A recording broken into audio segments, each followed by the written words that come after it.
I feel like, you know, we may end up speaking about the Super Sega, right? Because they kind of released something yesterday, and honestly, like I have to say, like alarm bells. That's all I got from it. I got just beer alarm bells from it. Hey, do you mind if I join you? Oh, wicked! Absolutely, man. Hey, how are you, Kit? I'm doing great. How about yourself? Yeah, I'm good, man. I'm good. Yeah, thank you for. I know you're at work. I know you're working, so thank you for taking the time out. We know Jay Deluxe is at work as well, but hopefully whatever he's trying to fix, he'll fix.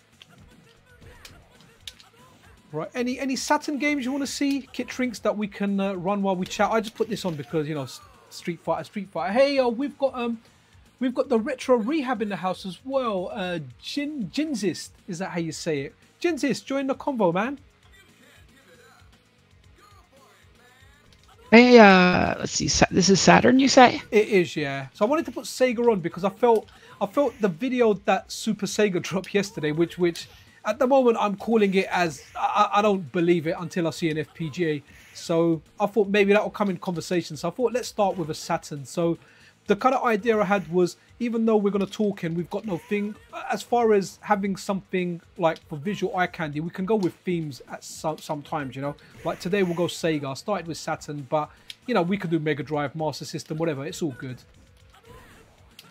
Yeah. I mean, I think there's definitely some good eye candy Sega games out there. Oh, I think that they have, like, you remember Zombies Ate Your Neighbors? That one, I think, was for Genesis. There's that on the Genesis. Let's go Genesis then. Let's go Genesis. Right, okay, it's the Mega Drive now. So what I'm really happy about, actually, right, so it used to be the Genesis core, right? You know, and we're Mega Drive people over here in Europe, right? So, you know, when it went to when it finally became the Mega Drive, we were obviously really happy. You didn't know there was like celebrations over here.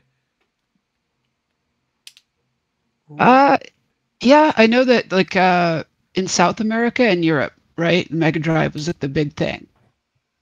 Yeah, I mean it's just the name thing, what we called it. We called it the Mega Drive. So Genesis, even though we knew it was a Genesis, the Mega Drive is what it sounded, what's always surrounded kind of correct to us.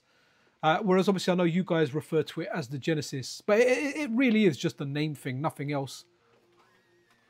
Oh, right, I see what you're saying. My brain like auto corrects it when people call it like Mega Drive, but yeah, it's definitely Genesis over here. Yeah, no, I'm so used to, because, but like we were talking last time, like around 50% of the people on your Discord are from the USA, and around 50% of the viewers on my channel are from the USA. So I end up catering more for the USA people just because of numbers. You know, if that's who's watching, that's who I'll cater more toward. For sure, right? Like, we actually had some debates about this with the core naming, because like the original core was the Genesis core, right? And the Europeans got a little flustered over that. They're like, that's not the right name. And we're like, well, you know, it's more generic and maybe Sega won't go after us as much. But then, like, with the other core, we went with Mega Drive. So now we have the Mega Drive and the Genesis core, and yeah, I think everybody's happy. The Genesis one has been phased out, right? That's been phased out? I don't think that's there anymore, is it? The Genesis core. It's just been replaced by the Mega Drive, as far as I know. At least via update tool. I could be wrong. Yeah, the code for it is still there. I don't believe that the updater gets it anymore. Ah, okay. It's considered deprecated, so we lock the code, so people can't contribute to it anymore. But I think that it's very close, but it's not 100% feature parity yet. So I think that people still do use it for a couple of reasons, but mostly it's been replaced. Okay. So in order to install it right now, you'd have to add it on manually, right? Which makes sense, because for the average user, you don't want too many choices that are similar. You know, you don't want it to become RetroArch where you've got 9 million, you know, different cores, and you know, it's so convoluted with options that it just goes a bit mad. I like the simplicity that MiSTer, especially the update all script, actually offers. We try to avoid that. Like, for example, with the 2600 core, when I added support for that to the 7800 core, we deprecated the old one, and I made sure that it had feature parity so that it would be an easy choice for everybody. Okay, so I've not used much of that. So at the moment, from what I understand, to play 2600, you'd be using the 7800 core. Is that correct? Right, because the 7800, like the real 7800, was also backwards compatible. They used several of the same chips in each of the two systems, and so like the 7800 sort of contained by nature like an entire 2600 too. Ah, okay. So it kind of made sense to have them be the same core. Right, got you. I guess would a similar example be like, if you bought yourself a DS, the DS has Game Boy hardware in there. So when you're playing, Game Boy from a hardware perspective, you're playing a Game Boy Advance, right? Maybe the screen will be a little bit different and you prefer a Game Boy, a specific Game Boy Advance screen. Same as like the 3DS. The 3DS had Game Boy hardware in there as well, from what I recall. Similar, but it's actually it's even closer than that. So like the DS or even the Game Boy Advance, they had intentionally put extra chips in there for backwards compatibility. So it wasn't really like the Game Boy the Game Boy Advance was using the Game Boy chip, I don't think, maybe for like some music or something. Okay. But in the 7800, they actually used like all of the same chips, like the same CPU, the same Riot chip for timers, the same TIA chip for video. Like they weren't really they kind of used all the parts of it. So it's like required for the actual functioning of the 7800. It has to encompass the 2600, so they're like inseparable. Okay. I mean, like, I played a little bit of 2600, right? So I remember playing Spider-Man on there. Combat was really good. That I felt has aged well as well. But for the most part, it's not something I'm too familiar with, and it's not something that I play a lot. But I know there's a lot of love for it because, I think some of the guys like a few years older than me, that will be their main go-to, right? That's what they like playing. Yourself, did you experience much 2600? No, I actually hate the system. It's just a little too primitive for me. I can't play those games. I get that. NES was really the first thing I was exposed to. Okay. Well, that's a decent system to get exposed to first time, I imagine. Right. Anyone, come on, guys. Anyone want to put their hand up? Yo, we got Mike 911. Mike 911, join in the convo, man. It's the official Kit Hates Atari. I've got the chat open as well. So Adventure Taco is mentioning that. Right, let me run something that runs a demo. Can you think of a Mega Drive or Genesis game that has a demo running? All right, let's go WrestleMania, the arcade game. And okay, that's because what I want to do. Let's share. Do you want to talk a little bit about the Super Sega kit? I was hoping to hear you talk more about it. I don't know much about it. It looks awfully ambitious from what I do know about it. Okay. And I don't think they've shared like a whole bunch of the real like actual technical details yet, as far as I know. No, they've not, and it's been sketchy. And honestly, like, I'd love to see this see the light of day, because I always say that whoever gets the Dreamcast first gets the Dreamcast first. So they released a video yesterday, and we can go through some of that stuff, right? So so let's go here. Let me just turn the sound down for this. And let's get rid of the tiny window and let's give ourselves a big window here, right? So what we've got here, right? So Super Sega, this is kind of like what they put out yesterday. Let's try not to have the sound too loud. Okay, and hope. Right, okay, so this is what they're showing us an operating system, right? Oh, okay, right. Okay, all right, okay, yeah. So I don't know. Okay, so and when they're showing the Dreamcast, if you look at the top, is it a DB9 port? I heard Video Game Esoteric call it. I just call it a Mega Drive or a Commodore Amiga port because that's what I recognize it at. So they've got that highlighted, and allegedly this is supposed to be Sega Dreamcast running on FPGA. So what are your kind of... Hey, come on over, have some... It's party time. Let's have some fun. Well, the first thing that I'll say is that the operating system they have does not look like something that somebody made on an FPGA to me. It looks like it's using a modern video card to me, the way that those graphics are being rendered. I would be surprised if those were being generated by an FPGA, unless they had a really enormous and talented team kind of making a video card to render that for them in the FPGA. Okay. Now, secondly, if they say it's a Dreamcast core, I have no way of really verifying whether it is or not. It's from just a video, I couldn't tell you if it is or not, but I can say we know what it takes to make a core like this. We've seen Robert make both the PlayStation and the N64 core. So if we are talking about a Dreamcast core, that's one generation higher. I mean, they must have put a lot of resources into it. Okay, let's have a look. Let's go so further into the video. They kind of show Crazy Taxi, then they show a 2D game. Here we go. That's the 2D game. It's going to run now. Let's skip ahead a bit. So here we've got a game called Gunbirds, and again, like, you know, I've got a lot of skepticism about it because I was really hoping to see like a camcorder job. Here's a raw FPGA. Here it is running some code, and I was expecting it to be a lot sketchier, like not as far ahead as what we're seeing here. Sorry.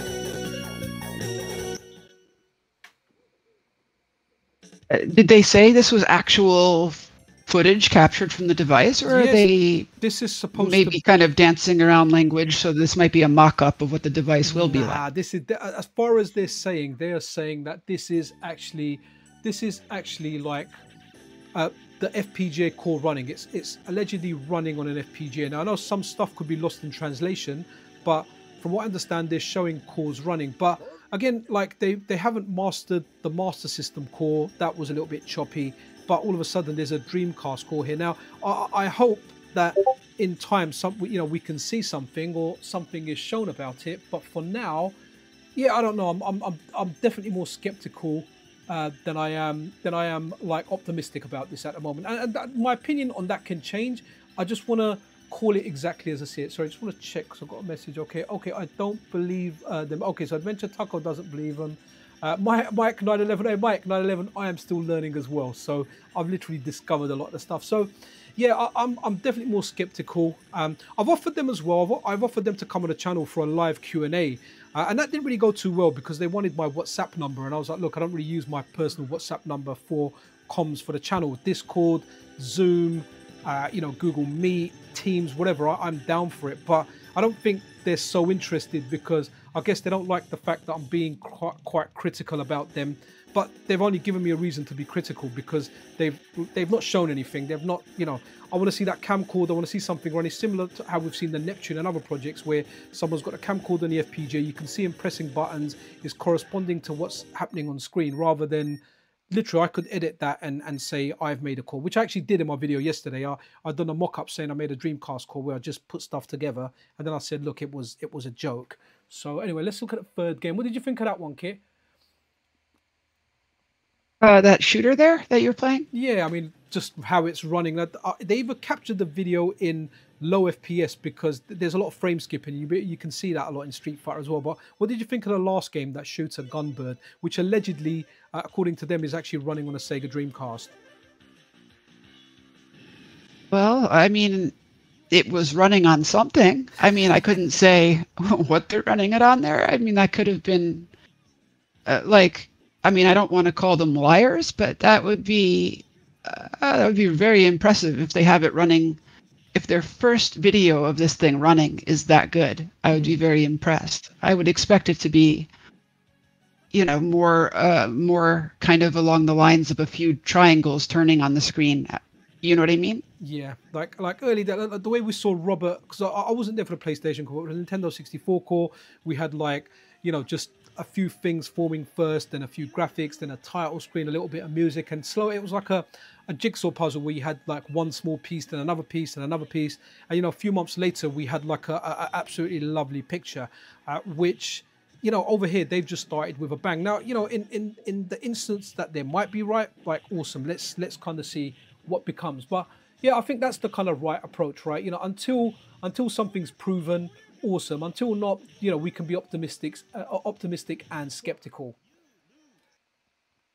Right. I mean, at this point, I have nothing to either prove that what they're making is great or prove that it's a lie. I have nothing really to either direction. I mean, I do have some skepticism that they're developing such a complicated thing so quickly, but maybe they just have that amount of resources and some very talented people. So it kind of remains to be seen. If they were telling me, I'm taking pre-orders right now, I would definitely be pretty cautious about it. Yeah, we can. So we got Jay Deluxe in chat now as well. Let's have a look at some of the other stuff here. Okay, so over here, this is their website. If anyone, so this was down a little while ago. They ran out of the SSL certificate, but it seems to be back up now. But what they have got here, let me make it a little bit bigger here, right? So they've got a rough timeline laid out. So they've got, look, actual status, GUI, and the timeline here. So by July, which is now, release video of current functional gaming cores, Evo board or whatever that is, evaluation board, along with more info. So, according to that, so that is current functional gaming cores. So that those should be functional. The Dreamcast, in a previous video, they showed the Sega Saturn, the Master System, and the Mega Drive. And following on from that, September, oh, that doesn't look good highlight. It says September, produce prototype boards and publish schematics. Okay, fair enough. October, produce prototype chassis. And then what we got here, in November, publish the bio of the members involved and make an official video or videos, right? They've kind of published the bio as well. We'll have a look at that in a second. I've got that up. And then December, release to public plus investors. So it looks like they're going to go with their roadmap. And if they stick to their plan, then I don't know what they mean by investors. Is that people that can invest into it as a financial investment, right? You're a pension fund. You invest this for a return on your investment. And public, would that be a Kickstarter where you now back up their project? So that's kind of like their plans as they've laid them out. That's their roadmap. What's on over here? Okay, so this is, if anyone missed it, this was the initial kind of press release that they released. And one of the issues they had, they kind of said, before they come on my channel, they want me to do something, which I've kind of declined to do, right? And the reason for that is because this is the FPGA that they showed in their press kit. And I consulted some FPGA core developers, and it was pointed that I was pointed out the exact FPGA, which is actually a $20,000. It's like $19,000 and something in price. So $20,000 for a round number, right? And when they said it was in the information I said, or what I put in my videos was incorrect, I went back and double checked it, but there is no other FPGA that matches that one apart from the 20,000 one. So that's kind of like what they put in there. So this is the original press kit where that's going to be a GD ROM drive. Apparently, it's going to run like Dreamcast games, either that or it's going to run copied games. But the stuff that I find concerning, now I could be completely wrong here, and if I'm out of line or disrespectful, I don't mean to be, but honestly, I'm just calling it as I see it. Like, so I was involved in crypto in some time back. When I say involved, I was an investor, right? And when you got all these white papers, you kind of had shots like this where it's like, I'm a high flyer, I'm in an aeroplane, I'm in a Ferrari. And whenever I see that stuff, alarm bells ring with me, because if you're coding and you're bringing a good product, right, your proof is going to be in your pudding. You're going to show code, you're going to talk technical stuff. You're going to kind of go on that. But rather than, I don't understand how flying a plane will help you develop an FPGA system, but that was in their kind of roadmap, right? So they're showing stuff. People have said it's ugly. I don't really care what it looks like. If it delivers, it delivers. It would be nice if it looked nicer, but ultimately the proof is in the product, right? What we got here, okay, that's just a blank one. And okay, the final one here's a biography, right? Which I haven't actually read this. Someone actually got this translated for me. I think it says it on the top here. So online doctranslator.com. And Kit, anything you want to say, or do you want me just to run through this? Well, I'll add to what you just said with the little airplane picture, is that when you see that kind of thing, it means that whoever the creator of the project is trying to sell himself or herself as like a competent person, rather than selling the product as a good idea. In other words, they're trying to get you to trust them rather than trusting the basics of the product. And so I think that's why it kind of rings those alarm bells for you. Absolutely. And going to the crypto thing, I remember I said that, like, with crypto, I definitely made a little bit of money, but I lost a lot of money as well. So after that, like my appetite for risk has decreased significantly. Once you get burnt, you end up being more cautious. And again, that's one of the reasons why. So we've got here, okay, Alejandro was born in Barcelona at the end of the 70s. Okay, so he's probably around the same age as me. At the age of 7, okay, I don't even want to go through it, right? But okay, so right, what has he got? Okay, let's have a look. At the age of 14, he began programming, okay, in languages such as Visual Basic, Delphi, and others such as C.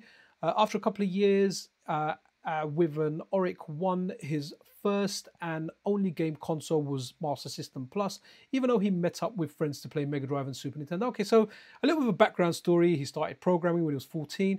A lot of FPGA core developers that I've interviewed, they started programming at a young age, right, on Commodore 64s and whatever computer they had. So, I get that. What else have we got here? Studied GB and high school, and then worked to start while I studied programming. Now, just bear in mind, some stuff could be lost in translation here. Okay, so in 2003, and in devotion to his grandmother, who played crossword puzzles every day from Palencia in Castilla, he created a game of self-defined crossword puzzles, word searches, etc., where users could also create and upload their own games. The game was called Quiz Total, and more than 100,000 users registered. The publishers of the Spanish crossword magazine Quiz, upon realizing this, sued WIPO so that the publisher could keep the domain name quiztotal.es.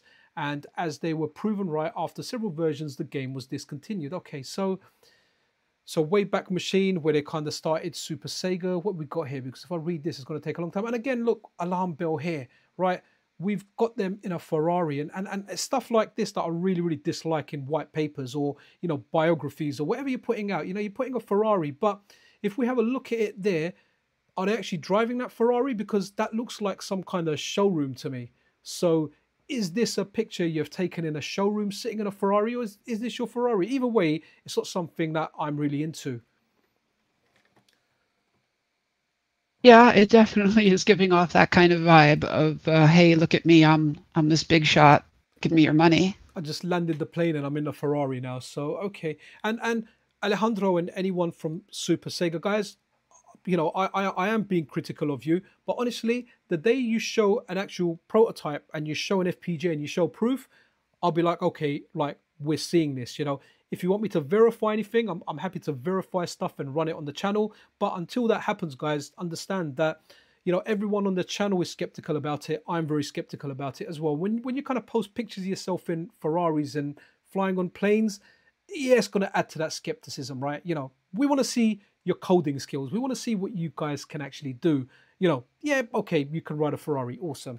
Okay, so what's this? So from 2009 to 2020, he worked part-time as a taxi driver in Barcelona, first as an employee and then as a regular. This helped him to obtain income to found and develop product in a company which he could achieve his greatest success. Okay, so we've got biography stuff here. Okay, so Cinemartin. So allegedly this was a company that made like 8K cameras, and apparently I think they mentioned in here that they developed the H.265 codec, right?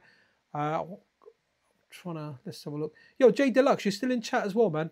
Feel free to come and say hello. Sorry. No, it's fine. It's like also hi. Hello. Yeah. I guess how I put it is that, like, I guess if I show up enough, somebody else will have the courage to jump into. No, but what I'm seeing is that I'm seeing all this. I'm like, man, it's so odd.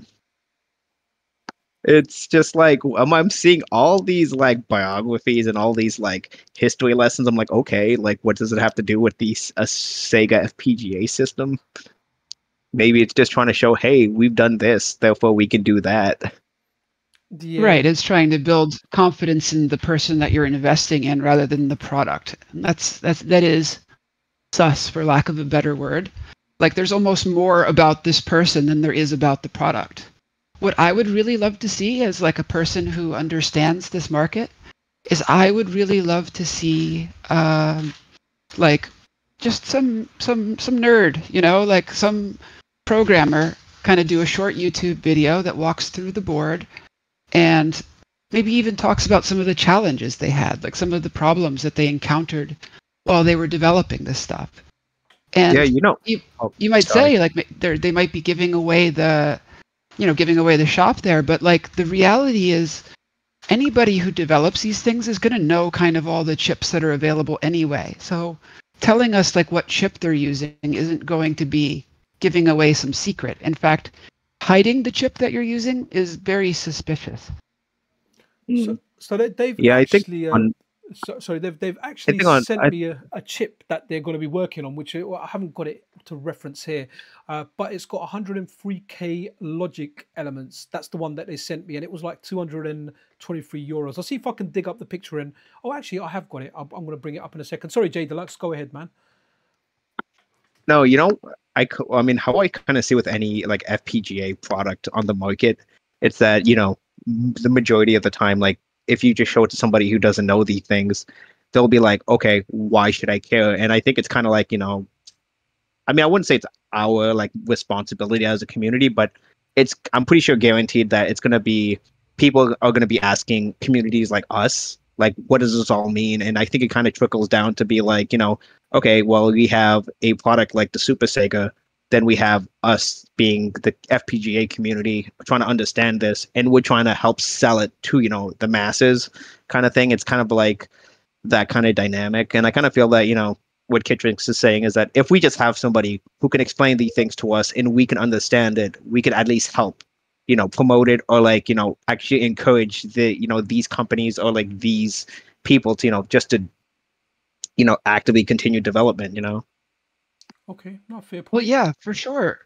Like, because people come to people like me or to people like Pixel Cherry, and they ask us like, is this something that I should spend money on? Is this like a thing that I can trust? And right now, I can't say yes. I don't have enough information to give a good answer on that. Okay. Yeah, because I think one phenomenon we're seeing now, it's with the whole Taki clone, the DE10 clones, is that pretty much I'm pushing that knowledge to people I know, because I know everybody wanted a DE10, but obviously they're going to be saying, well, the cost of it, and for something that's to them it's unknown, compared to say, okay, well, apparently a Taki full stack is going to be up to around like what, 150, 160 bucks. And, compared to like, a full DE10 kit, what it costs now, I think people, they can easily digest that. Okay, so Sure. this is the FPGA. Sorry, I just brought up this PowerPoint thing here. So this is the FPGA that they actually showed. Yeah, this is the one that's in their press kit, right? And this is the one that I featured when I actually found it. So yeah, that just wanted to kind of bring that up, guys.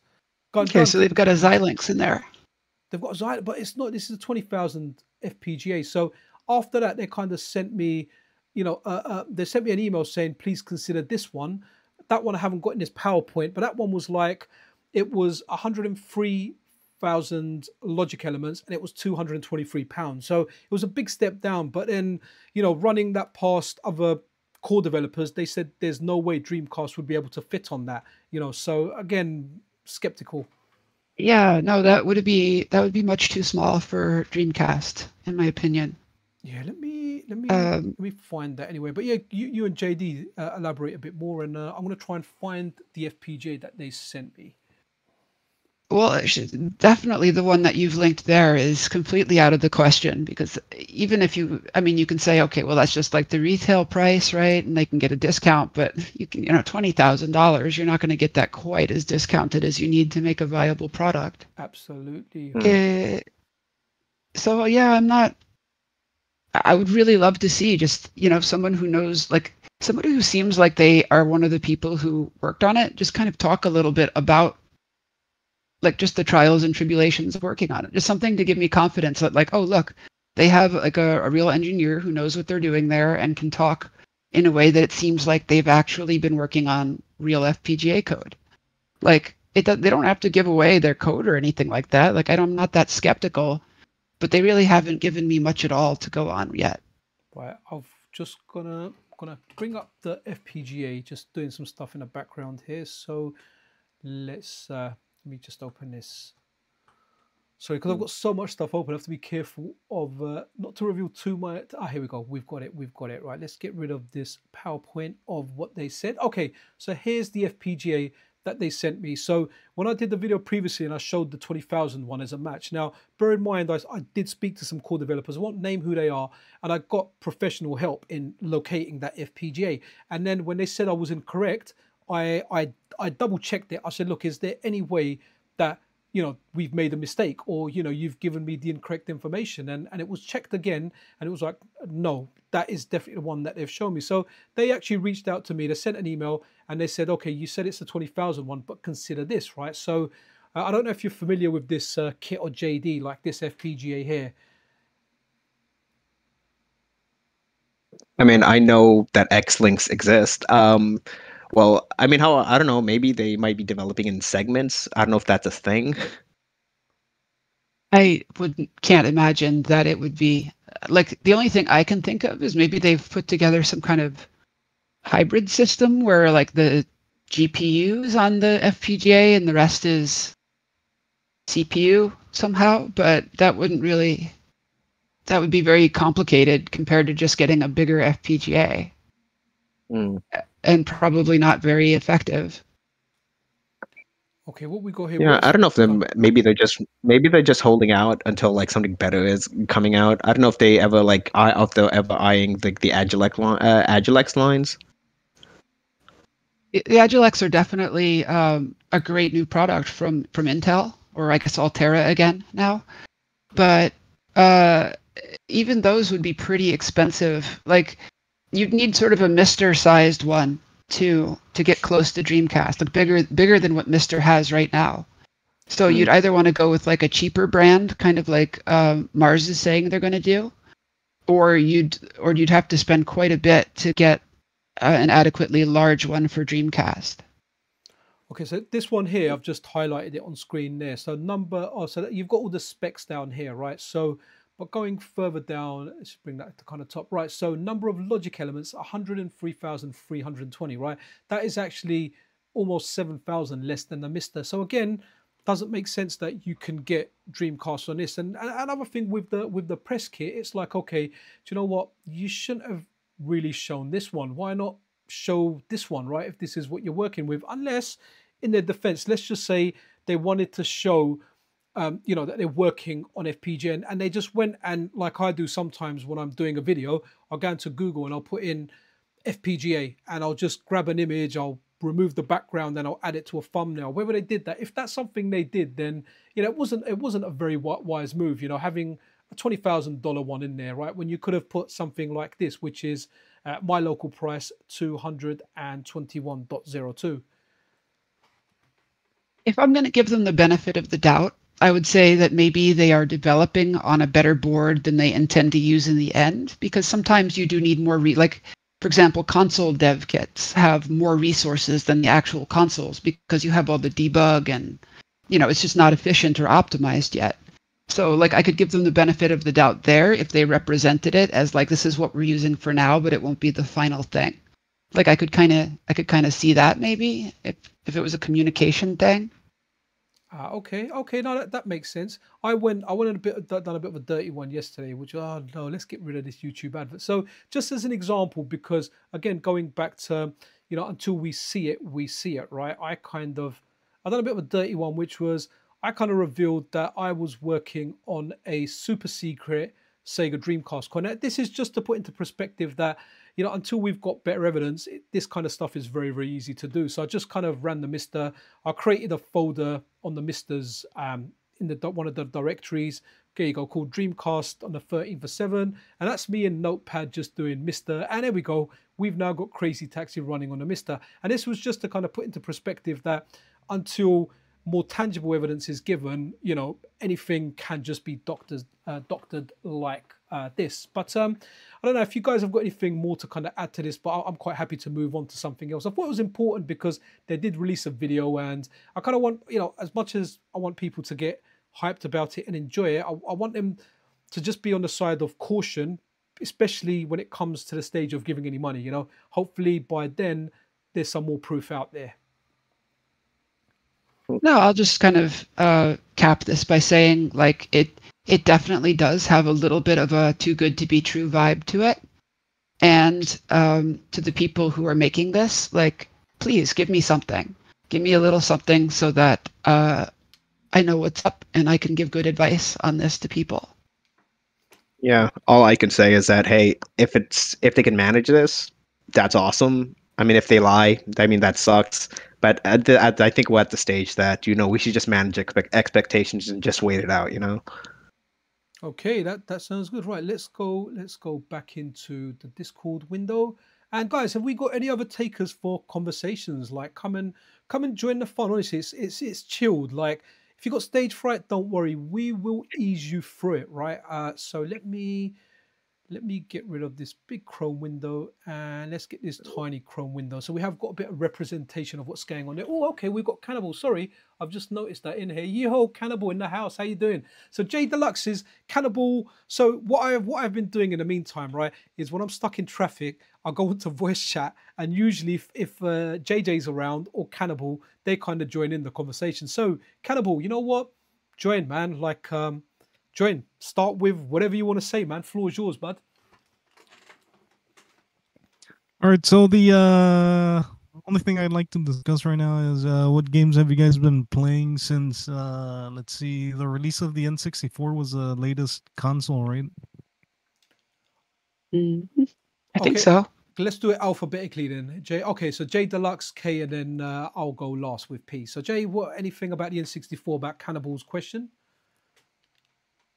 Oh man, like I actually kind of stopped playing the N64 in general. I kind of stopped playing MiSTer in general for the time being. I'm stuck in playing Yakuza and Like a Dragon right now. I think I've been through like 7 games now.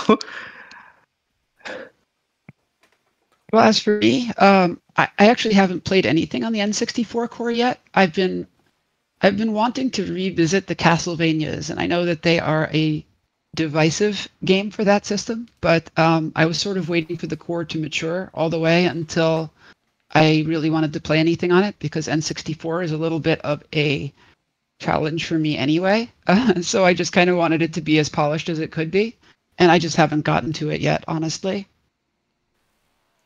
Okay, so so I was going to say with the N64, first of all, I'll get back to the Yakuza games because I might need your advice on that. But with the N64, I haven't really, apart from when I started testing it and doing everything, I haven't really gone back and played much on it. And the reason for that is because N64 for me was a multiplayer core, right? We hung out, we played GoldenEye, we played Mario Kart, and flying solo on that one it doesn't quite do it for me. But that's my own kind of personal thing. I never really played it one player. And in regard to Yakuza's, I bought those games, man. I bought like part 1 to 5 on a Steam sale. I hope to start at one point. They seem really, really good. I think we should do a couple. I mean, there's Yakuza 0 you should start out with. It's like people consider it, I think. Yeah. I think Zero's the one where I actually I started it. I started with 0, yeah, because I got 0 to 4, in fact, I think as one bundle. It was really cheap. It was like £12 or something for 5 games. But like Kit was saying, we've got a massive Steam catalog and we don't actually play all of them. All right, yeah. Well, I mean, that's a good thing, at least with that series, is that like you can actually get into like if you want to begin it, start the actual series. You're actually starting with like most people consider like the tippy top best, and I guess that it just gets nothing but better from there. So hey, I mean, listen, if you don't like Yakuza 0, you know what? It's like $9 where I live, and hey, it's a $9 investment, and personally, you can get like a good like 60 to 100 hours out of that. So. And they play really good on the Steam Deck as well. That's where I was playing it. Full 60 FPS, top settings. The game just runs really, really well. Oh yeah. Yeah, it's a last gen game, so honestly, you really don't need a good PC to play it.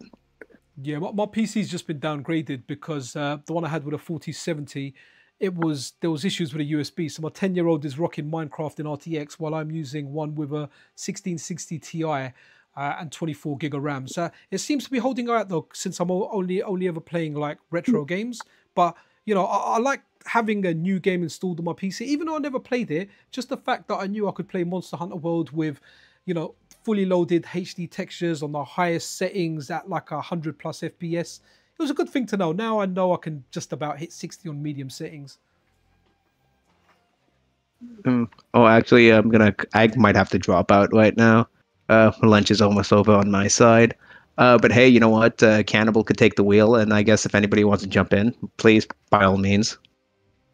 Wicked. Always good to have you, JJ. Cannibal, where do you want to go next with the convo? Remember, anything just kind of goes, man. We can start on a topic. We can do that. What's Taco saying?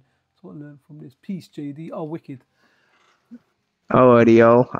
Heading out. Later, Kit. Later, Later. Pixel. Alright, nice. Later, Cannibal. Later. You guys later. have a good one. Nice talking to you. I had a. Alright, yo. Have a good one. Nice. Yakuza is a pretty good game. So it's pretty cool to see people are still like just starting it. There's like several other games in mind that are it's pretty surprising people are still playing it for the first time. And then I think with Yakuza 0, the Kiwami series, that's the 1, 2, and 0.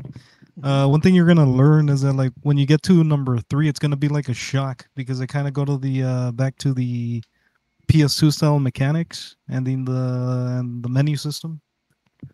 Okay. I mean, I feel like the Yakuza games, maybe they're considered. Maybe I heard it somewhere, but they're considered to be the spiritual successor to like the Shenmue games. They feel similar-ish in how they play. Yeah, I've actually never played Shenmue. Shenmue's Shenmue's a good game, man. It was very good, very kind of ahead of its time and cutting edge when it came out for the Dreamcast, you know.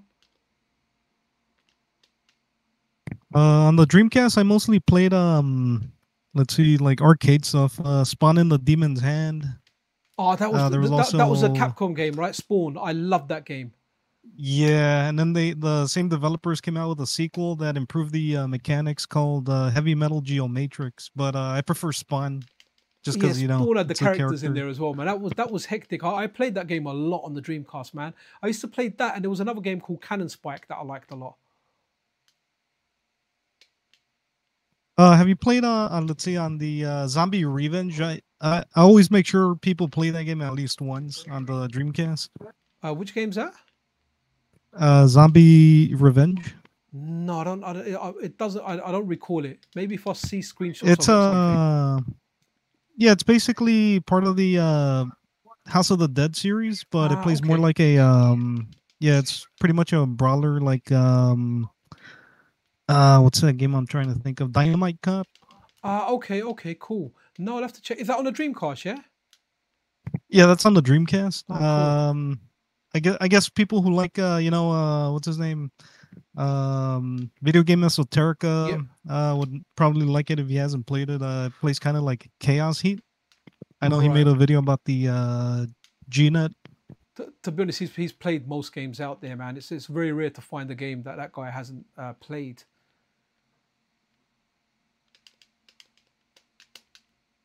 Well, I've got to say though, man, when it comes to Game Gear, the games on the bloody Game Gear, man, considering this was a handheld, right? I mean, okay, the battery kind of sucked on it, right?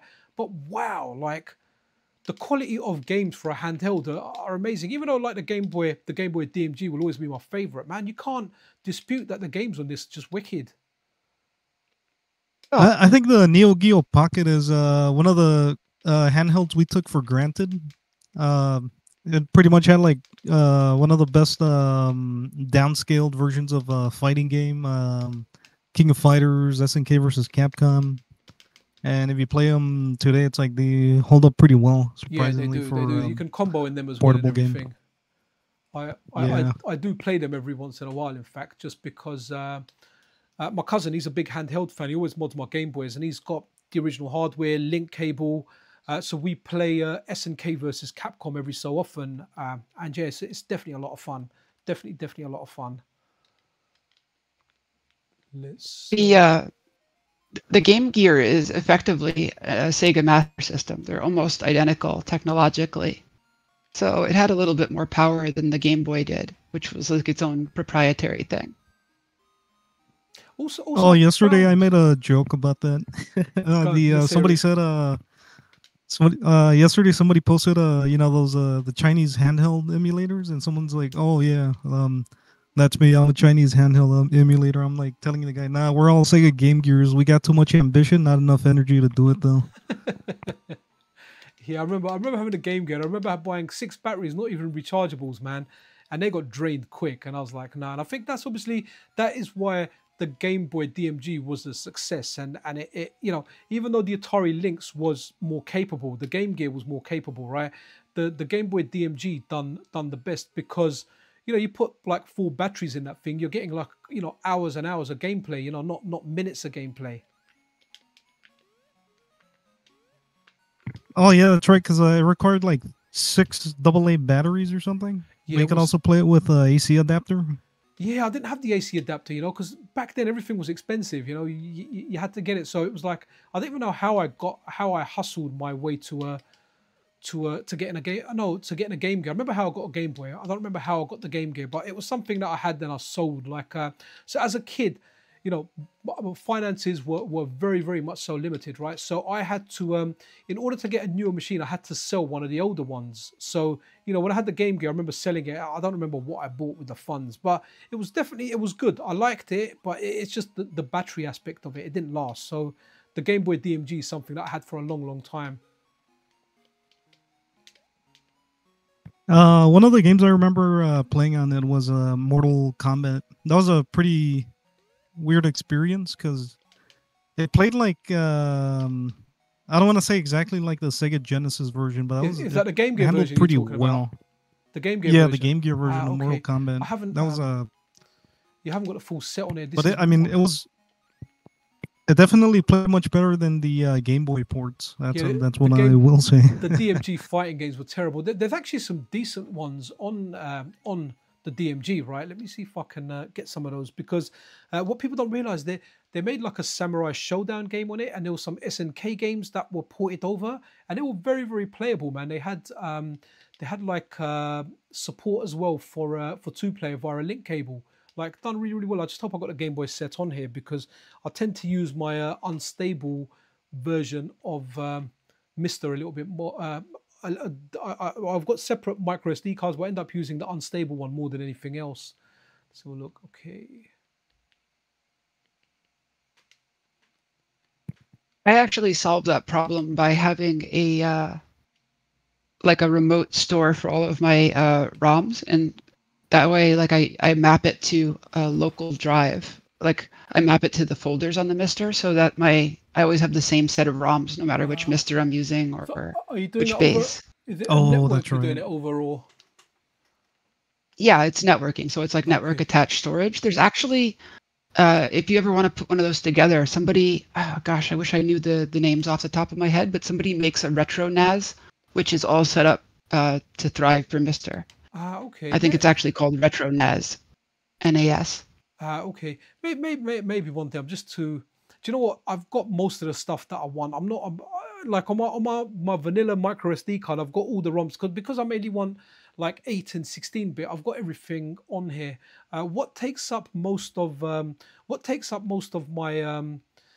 space is just Sega Saturn, because because that's in kind of active development. We're testing a lot of stuff on there, so I end up putting lots and lots of games on there. In fact, I might just go back to the Saturn core, because I know I've got a lot of games on there. What's that in chat? Someone's posted a screenshot. Okay, what's this? What's Ken making? Software emulators. I like that channel, you know, Cannibal. What's Ken making is very, very good at doing videos. Very, very professional. Very, very informative, man. Good guy. Yeah, he made a pretty good comparison between the two. Oh yeah, I was posting the screenshot of when I said the joke yesterday. But okay, cool. I was gonna ask, yeah, what's your like on the probably staying on the fighting game topic? What's your favorite Game Boy fighting game? Game Boy and Game Boy Color. Oh, okay. So on Game Boy Color, Street Fighter Alpha, without a doubt, it's very, very good. Limited but good. On the Game Boy, now that's difficult. Like growing up, the one that I played the most on there was Fist of the North Star. And when I go back and play that now, it really is crap. I don't even know why I played it, but I think we watched the manga of it and we loved it. So you know, that's one of the ones that I played. But on the Game Boy, it'll probably have to be the Samurai Showdown. I played that when I was older, and it just plays really, really well. What about yourself on the Game Boy and the Game Boy Color?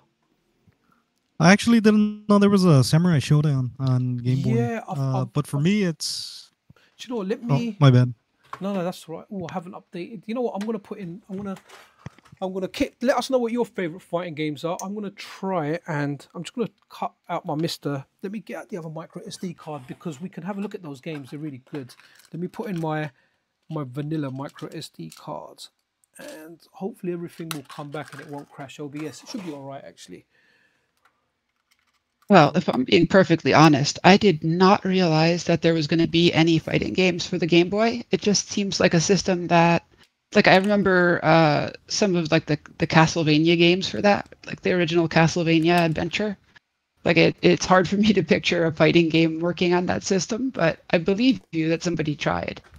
Well, if you want to like play a really well done fighting game that's proper for the Game Boy Color, check out Power Quest. You basically play as little robots. They're like toy robots, and then you just in the single player mode you just build them up with abilities and stuff. There's also a versus mode, which I was happy to find out it works on the 2-player MiSTer core. Oh, nice. Do you know what? You're right. Power Quest is from a technological standpoint, that's the best game on there. I discovered that years and years later. Actually, I've got a video on the channel about that. So yeah, that's a great reminder. It's not something that I played growing up, but yeah, I remember coming across it and thinking, holy moly, like what a game. It's got like I think it's got like a whole career mode as well in there. It's got a very good single player mode in there as well. It's got that joke character in it as well, hasn't it? Like that we'll run that after the robot in there, which is definitely a troll character because it doesn't. It's the one with the tank treads, right? Yeah, that's the one. Yeah, exactly. That one. That one. And right, okay, are we? No, I want the green screen. I have to play Game Boy in green screen, right? Which one is it? No, it's not that. Can't remember. DMG. Is it DMG? Am I going blind? Can I see it there? I don't see it. No, I don't see it either. Display. Oh yeah, go to core specific. Click core specific. Oh no, I was in there. That's where I was in. Game Boy. Game Boy. No. Oh, it would be under palettes. That would be. Are you looking for a palette? Yeah. Yeah, it's a different menu item palette. Okay, let me go and how do I switch this off because I've got something on here. I think. Okay.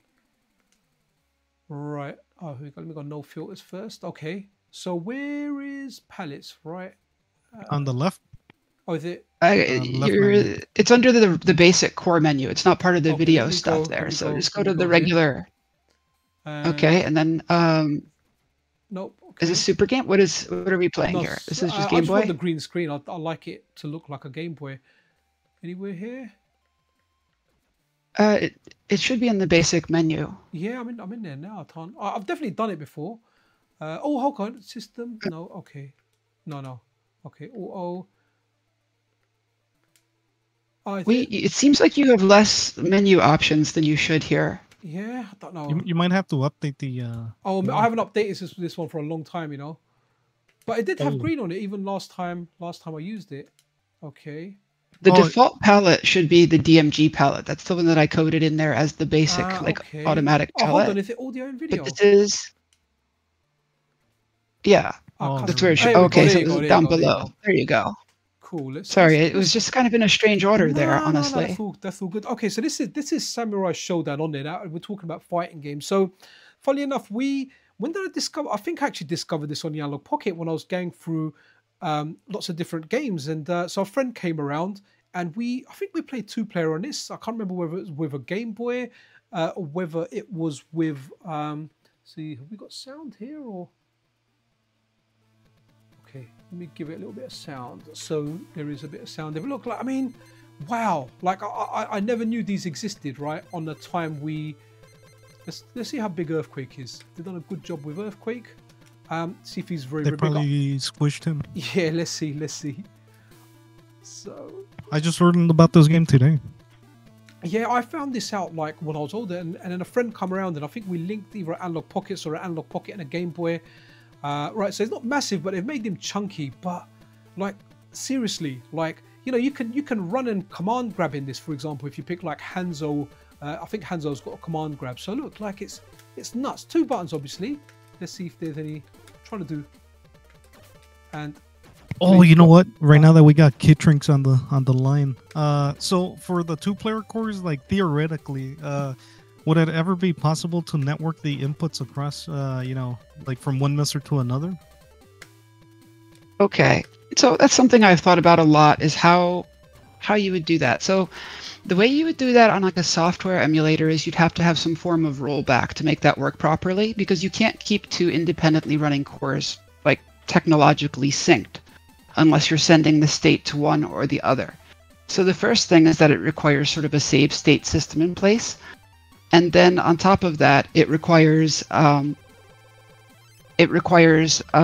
way to do it without interfering. In other words, not pause. Hold on 1 second. Someone just messaged me. I'll keep going. Okay, sorry. So on top of that, the alternative is that you could send the screen to a different device, like streaming the actual screen. Like take a screenshot, send it over, get the input back. And that would be very difficult for MiSTer to send that amount of data that quickly, because it would have to be encoded in some kind of video format. You might be able to take a frame and zip it, but it would be really hard to pull off. So I don't know a good way of doing that, like a remote two-player very efficiently. Is the bottom line there? Okay, like even locally, it wouldn't be sufficient or efficient. Locally, so part of the problem is getting the video frames out of the FPGA fast enough. I think you might be able to do that, like as a sort of a screen capture thing, like pulling it out of DDR3. But then you're really kind of like, the hard part is really just getting it over the network to another device to show it, like a computer or something like that. Getting it out of the FPGA and over to the other device fast enough. Getting the input back is really easy.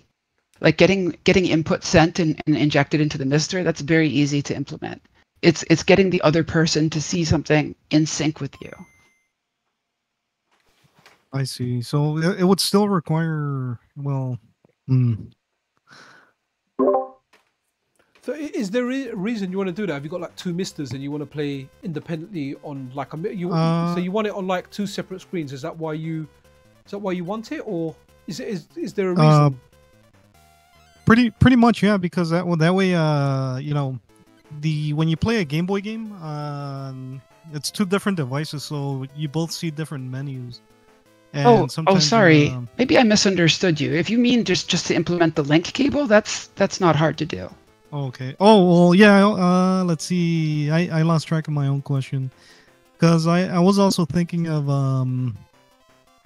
like playing local multiplayer games that way, but because one of the ideas I had, like this one's pretty theoretical. There's no actual knowledge behind it from my point of view, but like and it's probably even in the science fiction realm, where let's pretend there's like an adapter you stick into the console, let's say a N64 or a Dreamcast, and then that adapter hooks up to your router, and then so everybody sends the information, but you're still isolated because you wouldn't be able to send the game information across to each other. You'd only be sending the input through the network, and then I don't know. It probably stopped making sense. Well, to break it down, just in a very to answer the kind of composite question here, if the original systems were two separate devices that were linked with some kind of cable, which certain systems had, I think that like Game Boy, for example, and Game Boy Advance both had link cables. Those kind of things are that's pretty doable with two MiSTers. If it's one system where you're trying to make the second controller somewhere remote, that's much more difficult to do, and I don't really think we can do that with our current hardware effectively. Yeah, I figured it's not in the realm of, it's not grounded. It's not a grounded idea. It's something. We're not far from it, but I don't think we have quite enough resources to pull it off. So the next generation of MiSTer, whenever it comes about, it would be worth reevaluating at that point. Well, Lemonici posted playing real Game Boy Tetris over the internet through, it looks like a router or as a switch adapter. Let's see. I don't know if you want to put. Oh, while he's playing a Power Quest. Yeah, this is really good. Oh, yeah, join up, dude. There's the wave button on the bottom. Oh, sorry, someone in there. Wicked. Yeah, let me have a look up. They want to see Yeah. Wicked. Feel like it would other people join Oh, in. yeah. I could just focus on playing games and you guys are the entertainment. Yeah, no, And we could be. I'm us. basically here to just like reiterate what Katrinks was saying. Effectively, we have some games that can use like a link cable, and because the timings are loose enough, you can actually like have a PC just kind of dole out the network stuff, and that's true for Tetris. But like a lot of other games use the link cables with timings that are way too precise for it to be like usable. Like even on software emulation, it took like years to get computers to be fast enough to be able to sync things up well. Like Pokemon, there's no chance you're going to be able to get that to run over a network. And then it sounds like you were kind of also talking about net play. Is that right, Kitrinks? Being the thing that's not going to happen. Right, basically, yes. Yeah. To summarize it in a word, net play is kind of off the table, I would say, for MiSTer right now. But link play is doable in a few ways. Right now, we're doing it like you're correct that certain games use a much like higher data rate over the cable, and that's difficult to get the timings correct. But you can kind of get around that by doing some tricky thing with pausing the core until the data arrives. In other words, you can just fiddle with the speed of the game just enough to make it so that the jitter doesn't impact the fidelity of the protocol. Got You know what it. I'm saying? Would that be per game? No, that would actually be like a core setting, like wait Right. for But in, sync like, or something like that. tuning. Oh, wait for okay. I'd have to see how it felt. If the pauses are so much that it makes it feel like it's in slow-mo or something, but I think it would work out. It might interfere with analog displays, but probably not digital ones. Right. It could still be useful for like games like Pokemon specifically is one I'm thinking of, where the connection is very like menu oriented, so it wouldn't actually impact gameplay. So it would be useful for games like that, even if it wasn't useful for like action oriented gameplay. Oh yeah, for sure. Like bursts of data, it would be ideal for that because you don't really care what the gameplay is like while it's exchanging the data. Like I'd be happy to like be able to trade with my friends across the continent if it meant that I had to wait a second every time there was a trade, right? That'd be nothing. So I'm very bullish if we can like I wish there were more people I could donate to with like Patreon stuff, but like the things that I want on MiSTer just I would say that the people who make things for MiSTer usually aren't the type who are really going to be super motivated by donations. I think it's so much a passion project for usually very experienced developers that the better way to spend your resources would be putting together a really good pitch for somebody. noted. So it looks. Oh, no, well, sorry, the stream I finished. pressed the wrong button. I pressed the wrong button. My bad. The game cut off. No, I don't know no, if that I was meant, intentional. I was gonna say it looks like you're playing the single player. Do you know what? I think maybe he is getting himself a drink. No. I pressed the wrong. Let's see. I pressed the wrong button, guys. I meant to unmute my mic. So that's what I was doing when you guys are talking. I'm muting the mic so you can stop hearing the button presses. Even though they're not majorly loud, I was like, let me do it. And then what I did was I pressed the get rid of the screen button. But like I said, I am a noob at this. But it's kind of going all right. The production thing is all right, considering I'm doing everything in software with no paddly pads. But I had a question. So, the Game Boy, right? So there's no way of trading Pokemon online at the moment, no? So if you're running like a Game Boy emulator, you can't run like an online link cable. Is that correct? No emulators provide that at the moment? I'm not really into the older Pokemon so much. MGBA, I think, does. I know that for the DS era, it absolutely is possible because I've done it. I know you can do it at least locally on your machine and network with MGBA. I don't know. You could probably do like some Hamachi stuff if you had to do it, if it wasn't already an option to do across different networks. Ah, cool. Well, I'll tell you a really funny story about the DS, right? So when the DS was around, like most people, I had the flash cart for it, right? I never really grew up playing Pokemon, but the Pokemon games came out and, I had like a Pokemon game on my flash cart, right? And I went around to my friend's house. His younger brother was really, really into Pokemon, and he had like this exploit kit where you can inject stuff in the ROM. So I said, yeah, man, inject everything in the ROM. He said, like, what do you want? I said, everything. He gave me all these event Pokemon that were only available in Japan during a specific time window. He gave me this, he gave me that. All my Pokemon were like at level 99 and everything. So then what I did was, there's a friend of mine who's around the same age as me, a couple of years younger. He loves Pokemon, right? So I said to him, oh yeah, I've been playing Pokemon. Shall we have an online battle? So I was on my DS, he was on my DS. He was on his DS. So I went and played him. And he said, look, let's do this level 50 battle. I'll give you a chance. Now, bear in mind, this guy knows Pokemon. I don't. But I was cheating. So I had these high-level, super-duper Pokemon on there. And when we done a battle, I completely obliterated his team, right? Then he started saying, you're a cheater. You've hacked it. You've got these Pokemon. He gave me a whole lecture on how morally wrong everything I was doing was.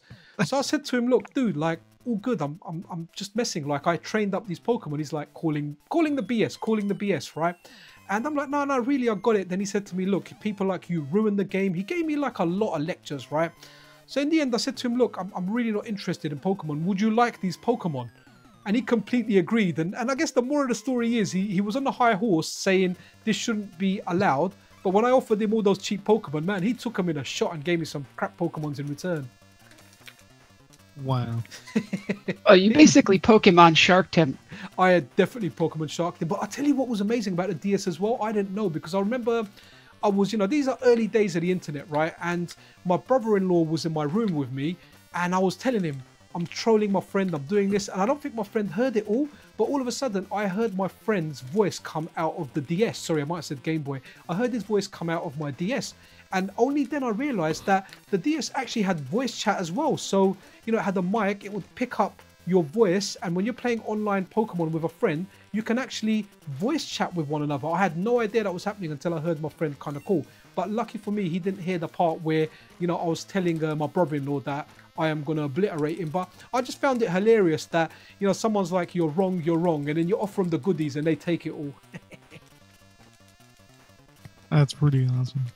I actually had no idea the DS could do that. That's sort of amazing, actually. Oh, but the DS was nuts. The first, like I always say, I've been a handheld gamer for a long time, right? And I know it's not the nastiest thing, but at one point, when Mario Kart was there and you could play it online, I played it in bed, and at one point I was in the toilet and I played it online, and I was like, now I've really lived. I played it in bed. I've played like an online game on the toilet. It was just amazing. I mean, now you've got stuff like the Steam Deck, the Switch. You can play pretty much modern PC games online, right? But back then it was amazing, man. And the 3DS came and delivered more on that. It was amazing when that first came out. There are community servers that keep all that still running. You can actually just change the DNS on how you're connected on your DS, and then all of a sudden you're back to being able to play Mario Kart online and Pokemon online and stuff. Yeah, I saw some of that. I meant to kind of look into the, I think the 3DS one. And also, do you know what's really awesome? I used to play a lot of Monster Hunter 4U on the 3DS. They've actually made like dedicated servers for that, but they go even further, where you can download specific files on your PC. And even on your Steam Deck, they've got like a Linux version of it, and you can play Monster Hunter 4U online against people on a 3DS and against people using it via like a software emulator on their PC or their Steam Deck or something. So yeah, it's amazing the fan servers and things that we get. I thought you were gonna talk about the when you said the files. You could download some custom missions, I think, on PSP. And I thought the DS had that too. What game? Yeah, I totally did. Monster Hunter Freedom Unite. You could download some custom missions. Okay. Or quests. Yeah, with Monster Hunter, I liked the game. When they first showed the trailer and it was coming out for the PS2, I was like, that's my game. I never quite played it on the PS2. I really tried getting into them on the PSP, but I couldn't. I kind of started fishing and thinking, what am I doing in this game? It started clicking to me in Free Ultimate on the DS, but you couldn't play it online without having like a Wii or a Wii U. You needed, I don't know, something. You need to go through the Wii U, I think. So 4U is where I really got into it, man. And since then, I've kind of been hooked on the game. Apart from World, I've played World for like 2,000 hours. So every time I boot that game up now, it almost makes me sick because I spent so much time playing it. Yeah, I think Freedom Unite's the only one I've spent a significant amount of time in, and it's a pretty relaxing game. But once the grinding, like starts to wear on me, I just zone out, and I'm like, all right. Are you gonna pick up? Are you gonna pick up Wilds? That's coming out next year. I'm kind of looking forward to that. I'm gonna grab that. No, Freedom Unite was the last Monster Hunter I was able to play. I pretty much like the grinding in Metal Gear Solid Portable Ops and Peace Walker. Okay, I can't get enough of those games. Yeah, I couldn't get over the controls. I guess it's just a theme. I like so. Peace Walker, I really tried getting into that. It's very similar to Monster Hunter. Someone told me. Sort of. There's references to the similarity in the controllers, and also because the level design is it's like cut into little zones. Okay. But yeah, the game loop is it's kind of different because you don't really grind for what do you call it, like stuff to like build. In Monster Hunter you gotta collect resources, for your like armor and make your a new weapons. armor. Yeah, so the only grinding you really do is you collect soldiers, and then to level up your mother base. Okay. And yeah, and it's like pretty cool just walking around knocking dudes out and just like full tending them. So I really tried to get into Metal Gear 5, man, but I can't get into that game. The last one that I played properly was number 2. I tried playing number 3, but I feel I can't get on with the controls now. I find them too fidgety. So I'm kind of looking forward to the remake now. Oh yeah, that's right. Yeah, so pretty much with Metal Gear Solid 3, it's like a hybrid of a third-person shooter with like stealth mechanics. And I can understand why people can't get into it, because I tried playing it again, and I'm like, these controls are a little bit too dated. It's like going back to the first Resident Evil 4 before the remakes. Yeah, I bought that on the Switch, man. You just feel it. I couldn't do the controls for the Resident Evil. The remake's fantastic though, man. I got about 60% of the way through. Stopped playing here. Kind of need to restart it. A suggestion here: have you played? What's the latest one? Resident Evil 8. Is that worth playing? Because I kind of prefer them in third person. I bought the third person mod for it, the DLC that lets you play it in third person, but I don't know. It just doesn't feel right, to be honest. I recently played the Resident Evil 2 remake for the first time this year. That's fantastic, man. And yeah, it's like I can pretty much appreciate like all the changes they made, so the game's like more accessible for like people who aren't used to the old school tank mechanics. And there are some abridged parts. I can understand why they did that, because some people aren't gonna want to spend time like searching everything, or they just want to have a better flow with the game. But it's pretty much a good example of what a remake should be. Absolutely. Just make it modern and don't change I so use much, the assisted mode as well. Yeah, I got no shame. It just reminds me where everything is. I even like number 3. I know people have been quite critical of Resident Evil 3, the original version, and the remake. I enjoyed both of them, man. Actually, that's my favorite format of the Resident Evil series, because it's like more arcadey. You spend less time,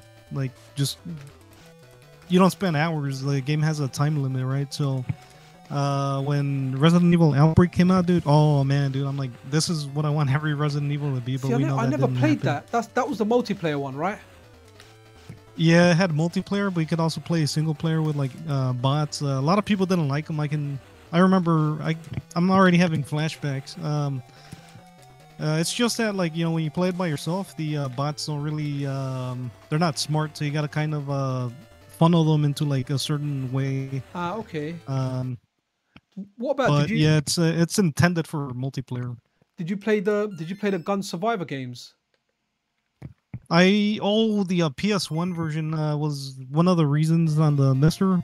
Was one of the reasons I recently got some gun cons, but it surprisingly doesn't play good with gun cons. It's you might as well just play with the D-pad. So I'm like, I played it. I at least I can play Time Crisis on the PlayStation. I like that game a lot.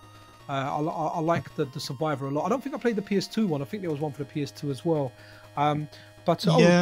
Sorry, Jade Deluxe is saying Resident Evil 8 is good, so I might start that later on. It's just I always end up playing my Steam Deck when I'm putting my boys to the bed. They keep trying to look over, and I don't want to.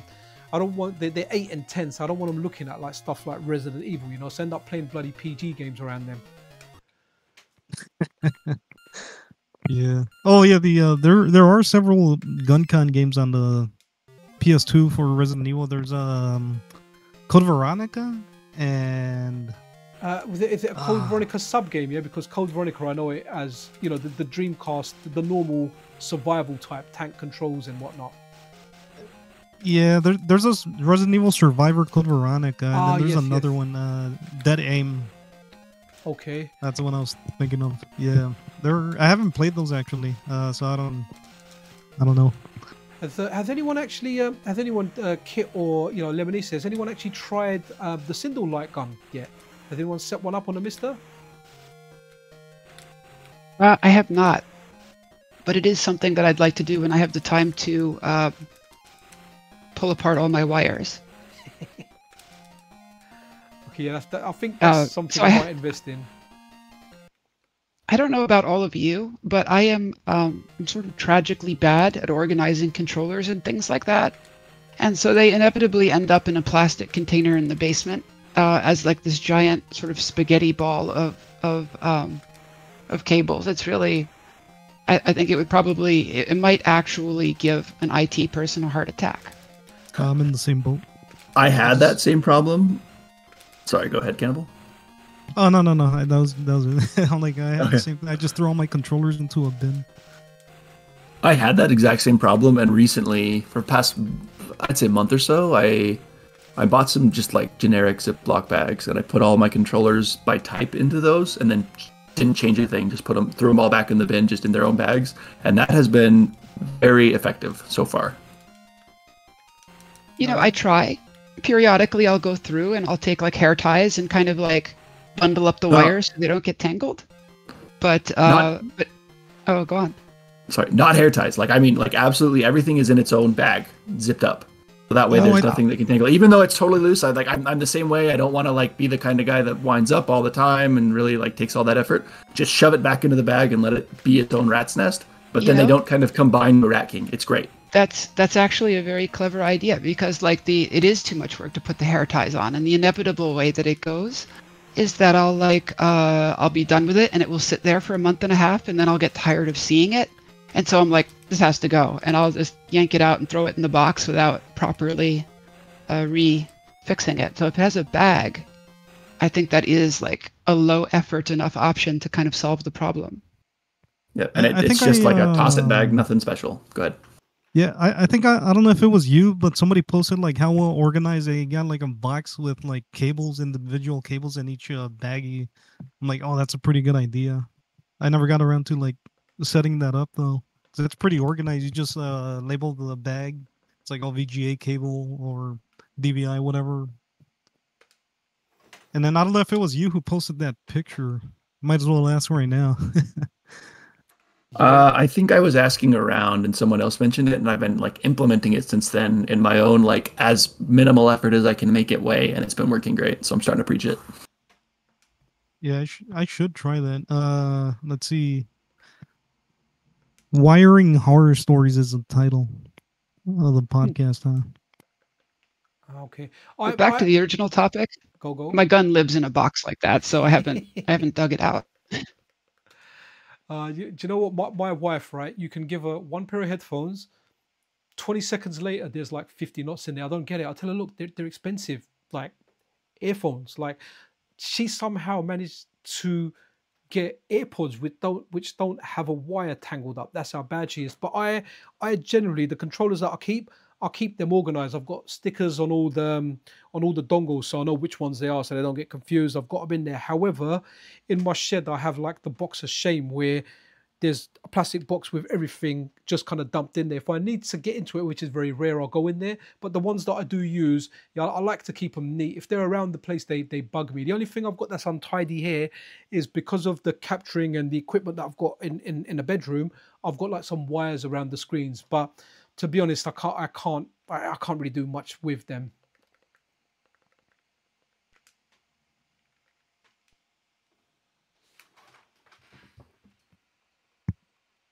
That's kind of my setup, but for the MiSTer. Yeah, I just like throw all the cables on there, and it's like, all right, let's hook this up, and then we got the component switch, and then more cables.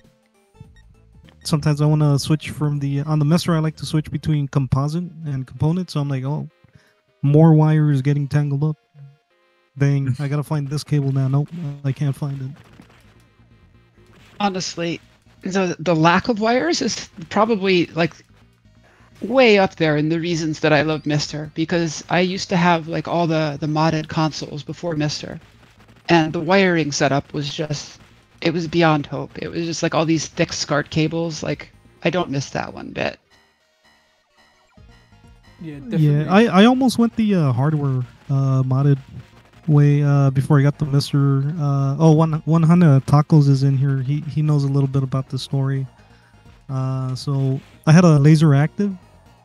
I sold to like one of the guys who told me about the MiSTer, and one of my plans was like, oh well, since this thing does like Sega Genesis and PC Engine, and I think you could do the respective CD games without any other accessories. I'm like, oh, I might as well just get this and then just get the PC Engine pack later.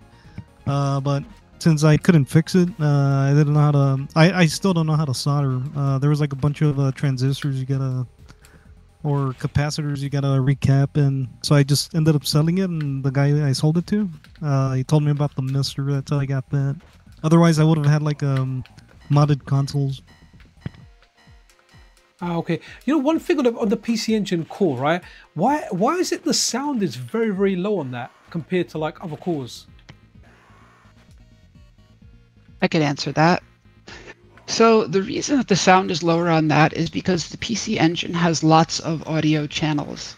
It has a CD channel, it has a couple of different other audio channels, and they all have to get mixed together. And each time you mix one, you kind of have to reduce it by 1 bit or it will overflow and it'll create sort of like a crackling situation.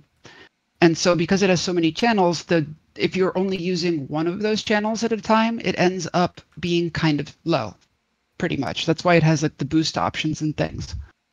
But yeah, it's because we mix a bunch of channels together, really. Okay. And it needs space for all of those channels to be on at the same time, but they're usually not. Right. Okay. Cool. Yeah. I just, it was very, very weird. It was like it's very, very low, because when I'm doing like a stream or something, I have to, or if I'm doing a video, I have to really crank up that volume. Sometimes systems will have a potential to be very loud, but they tend to not use it. And normally you would kind of adjust around that, but then when that one oddball little game does use the higher range of its volume, you get clipping. So it leaves you in a hard spot where you always have to give it the potential to be able to be at its loudest. Okay. Yeah, this is I'm gonna. Gone. I think dynamic range is like generally a good thing. Like the option to like let things explode, like to have that. But I mean, it would be nice to have like a clipping, or I don't know what you call that, compressing option for audio to like have like the audio not blow out at the top.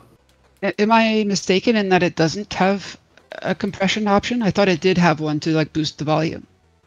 Oh, I think you're right. I just never use it. Yeah, that's basically what that is a compressor. Nice. And if anyone hasn't played this game, this is fantastic. I remember finishing this on the PC Engine back in the day, man. There's a lot of PC Engine games I still have to get around to playing, because all I've been playing was Soldier Blade, Bomberman 94. Okay. And yeah. Yeah, this is really good, man. I remember just when I actually played the arcade version of this, and I never knew it was called. It was just it was with like my uncle had a shop. I went to his shop. I hung out with one of the customers from the shop, ended up becoming friends with him. He took me to this arcade I only ever went to once, and I played this in there. And then when I got this, so with the PC Engine, right, we had like, it wasn't released officially in the UK. So we had the Japanese version. I remember seeing this machine and thinking, wow, this is amazing. I want to get it, right? And when we bought games for this, right, honestly, it was luck of the draw. Like, I had to buy games based on having a look at like the cartridge, because where I got my games from, they didn't even have boxes. There was a lot of trade-ins for it apparently, but they didn't have boxes. Very rare that I got boxes. I had like 1 or 2 games with boxes. The rest of them were all unboxed, and I had to look at the cover and decide what game to buy. Bloody Wolf, Sun 2, PC Kid, which you guys in the US call Bonk. You know, sometimes I'd end up with a short straw where I'd pick a game and it'd end up being some kind of weird simulator, so I'd have to return it because I couldn't read the Japanese text. And a confession to make here, there was a shop that I went to and I actually stole a whole bunch of games in there, man. You know, not something I'm fully proud of, but I think I was like 14 at the time, and you know, money was a thing, and the guy kind of left the shop to go to a different area for a minute, so I ran behind the counter and I grabbed like as many games as I could grab, like within reason, right?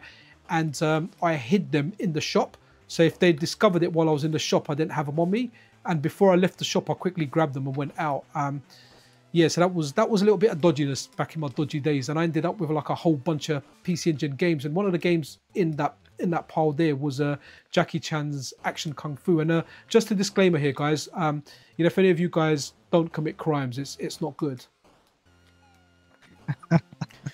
Well, on the one hand, I don't condone your random larceny, but on the other hand, probably nobody actually missed those PC Engine games in Europe. So I don't know if like really a crime was committed, but there was probably don't try it. Yeah, no, I would never do it now. So I actually, you know, I had my spell of shoplifting, right, when I was a kid, and I got caught in a shop here, the biggest toy shop in the UK.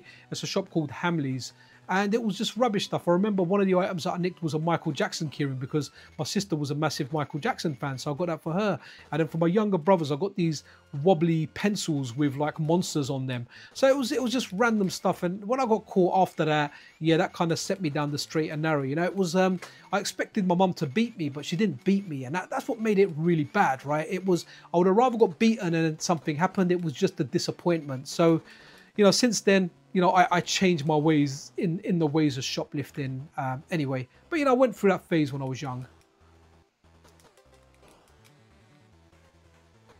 Okay, random confessional hour here. Yeah, that's what it's, there's no confessionals. Let's see. Okay, what's the next confession?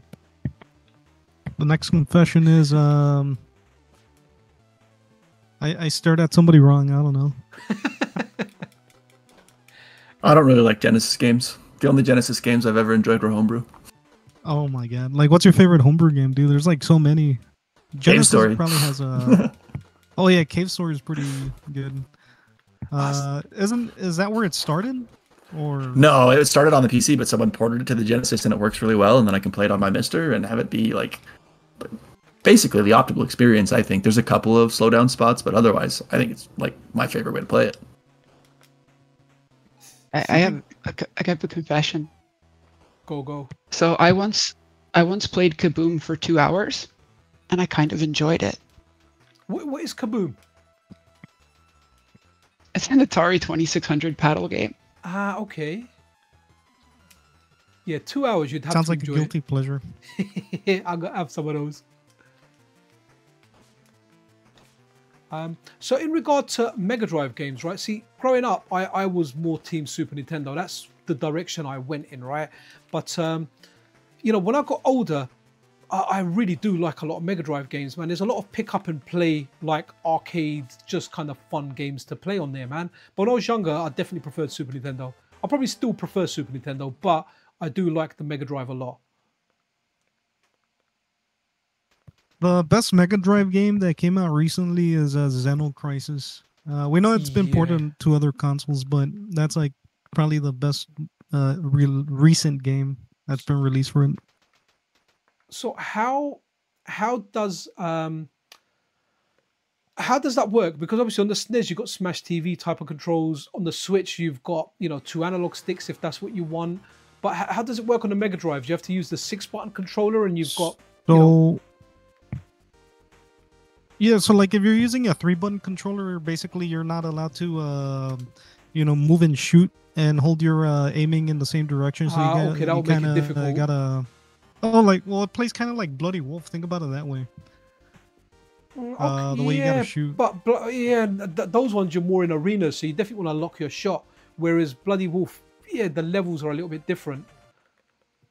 Yeah, so that's on 3-button pad, and then I guess on the 6-button pad, you're allowed to hold your shot in one direction and move. Okay. No, that's cool. See, that's one thing. When I played those shooters, like I used to like Pokey and Rocky a lot on the SNES, but I can't play it. And when they made like the remake of that, yeah, I couldn't get into it just because you can't lock your shot. You know, when you want to run back and shoot in the opposite direction, you can't. It made the game a lot more difficult. There's going to be a SNES. Well, there is a SNES port of Okay. Xenocrisis. Speaking of yeah, no, the there is. SNES. I think one of my friends, he's on most of the Discords, Terminator 2K2. Yeah, I think he bought that, and I think he put it into a transparent shell or cartridge. He swapped it around. Yeah, Xenocrisis is awesome. I've got it for the N64, and I've got it for the Switch. Right, when we were talking about guilty pleasures, this is probably my biggest guilty pleasure.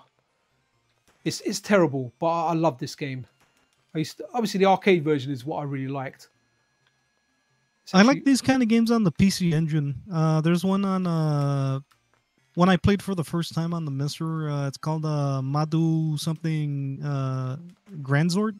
Oh, okay. And it kind of plays like this. It's a little mech game, but it's on the what do you call it? The Super Graphics. Oh right, okay. That's what I know. Yeah. Yeah, this is. But I didn't realize this was this bad. You know. It's actually worse than the arcade game. You know what it is? It starts off okay, then you get some really, really bad levels. Very, very like, yeah, you just get these terrible level design where you've just got pit after pit after pit and trap after trap after trap. It's just terrible. You know what this game looks like to me? Have you ever seen like a sitcom or something where they have a game that's obviously like a fake game they made up for the show and it's meant to look like old and cheesy? This game looks like one of those games. Yeah, that's very, very true. They could actually use that. Maybe we should write to the TV studio and say, look, don't use a fake game, just use Rastan 2. And it's called like Nastar, so they've moved this like an anagram of Rastan. It is Rastan. Yeah, it's called Rastan, but it's also called Nastar 2. I think on the Mega Drive it might be called Nastar. It's got like a few different kind of names. There's an indie game that kind of it's a spiritual successor to the I know it's Volgar the Viking. Volgar, that's that it. One. Yeah, that's brutal, man. It's very, very difficult. Like I tried playing it, I was like, no, I can't do it. And it has a better like checkpoint system than the original Rastan, but it's still pretty difficult. Yeah, Rastan was wicked in the arcade, man. I still remember, like, see, that's like, you know, obviously I like my console games, computer games, but with arcade, I've got such specific memories attached to them. I remember a friend of mine, like, you know, about a mile away from my house, we walked to this 7-Eleven. You know, we don't have too many of them in the UK, but it was one about a mile away from my house, and he took me there. He had some money. He bought me a Slurpee, man. Like one of my best friends, he bought me a Slurpee for the first time, and they had like cola and orange flavor. And you know, next to the machine, we drank quite a lot of the Slurpee, right?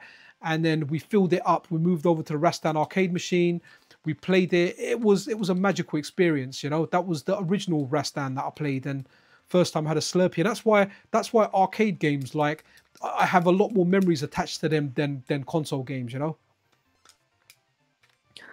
Yeah, that's one of the lost arts of video games. It's everything's so disconnected now. You just play online. It doesn't feel like you're playing against people anymore. Like even when you're like only when you're playing with your friends, I guess, and you're both like on voice chat. But otherwise, it's like I don't know. It's like a hollow experience. We kind of lost that. Do you know? I'm going to tell you something like absolutely crazy here. My two boys, they've got one desk and they've got their laptops on there, right? Because I've moved them away from consoles. I don't want to pay subscription charges, right? So, they're playing a game, and I'm telling my wife, I was like, you do realize that they are playing a game against each other, but even though they're next to each other, the information is being uploaded to a server and it's coming back to their PCs, you know. But the irony is they're sitting next to each other on their own devices, but it's doing a whole trip wherever it is to a server and coming back. So, you know, which I found fascinating. They rarely play any games like local multiplayer. It's always, yeah, I'll play on my laptop, you play on yours, and we'll play, you know, we'll play two players. You know, it's kind of weird. I have a theory. Like one of the games I played, Street Fighter 6. I was playing it locally with my brother. We're like sitting next to each other, and it almost feels like the network traffic doesn't travel outside. Like that's how low the delay was, and I don't know if it's like if it was actually traveling outside or it Oh, just well, like it's just stayed. going through your network. Okay. Yeah, because like it felt pretty you know, no delay or anything like when you play online, and then Which Street Fighter then this later you're that playing? day I like was it 6? number 6. Ah, okay. I need to Yeah, play. number I need to play 6. more of that, man. When that came out, me and Adventure Taco played a little bit. By the way, Taco's really good. Oh, we played last time. Yeah, I think cool. yeah, he beat my butt. Is he still using? Is he when I played him, he was using Chun Li, but I think he's using Honda now. Yeah, he beat me with Honda. That was pretty crazy because he's a charge character for like some of his important moves. Yes, yeah, I And then, don't like, mind just- charge. If I haven't played for a long time, I'll go charge because the charge combos are low. I don't really drop.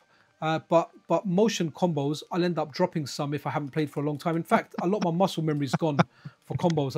I can't do a lot of combos, especially on stuff like Third Strike. You know, my hit confirming is completely gone.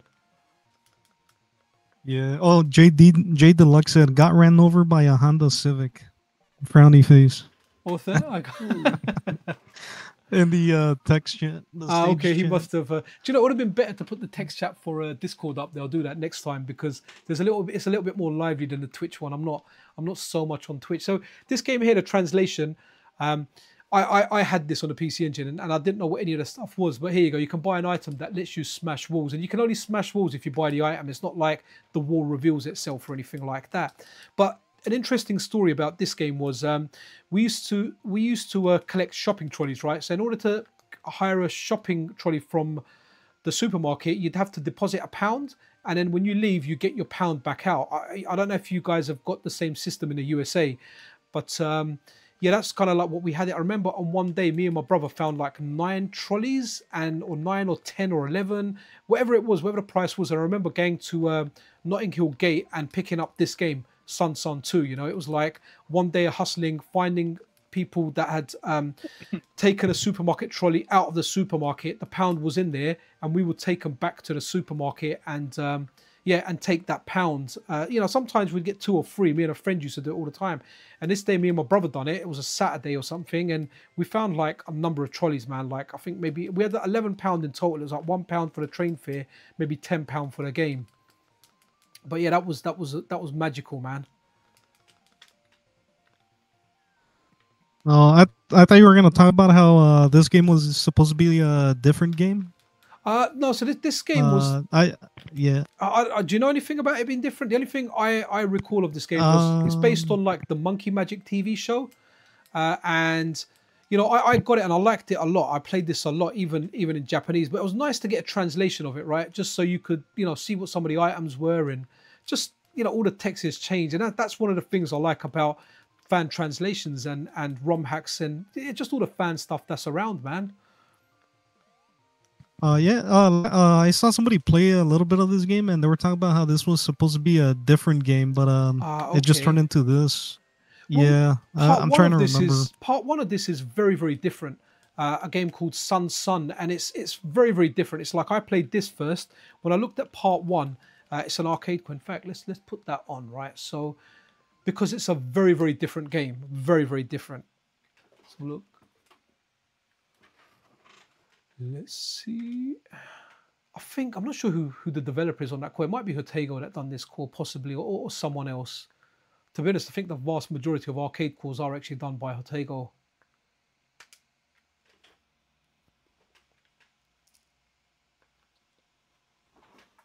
Oh, okay. What are we doing for time? Right. Oh yeah, it was Black Tiger was going to be ported to the PC Engine, and instead they it got rebranded as Sun 2. Okay. Yeah, that's what it was. Right. Okay, let me quit. Okay, so this is the original one, and you can see it's very, very much so different. Again, okay, so they've obviously used the characters. Your buddies have been kidnapped again, but yes, I played this after, and this isn't my jam, man, at all. Maybe if I played it in the arcade, but it really isn't my thing. You know which game it seems like it seems like a Super Mario 2 kind of scenario there, where they just sort of like hacked in the sprites. Yeah, that's pretty much what happened. That's why number with two Sun plays 2. very differently. Yeah. Okay. I like the game though. I like the game a lot. Like Sun 2. But that's interesting to know because You're basically let's yeah, put you're Black basically Tiger. playing a Black Tiger. Let's have a look at Black Tiger. You know what's a pretty underrated arcade game, or we have an arcade core for it. It's I was gonna say Gauntlet, Rampage. Yes, I never, not the biggest fan of Rampage. I played it on the Commodore 64 because it was actually given away free with a magazine. You know when you had the cassettes. So there was a cassette with a magazine, and I bought it and I played it, but I never quite clocked it. But we can definitely have a look at that after. Oops.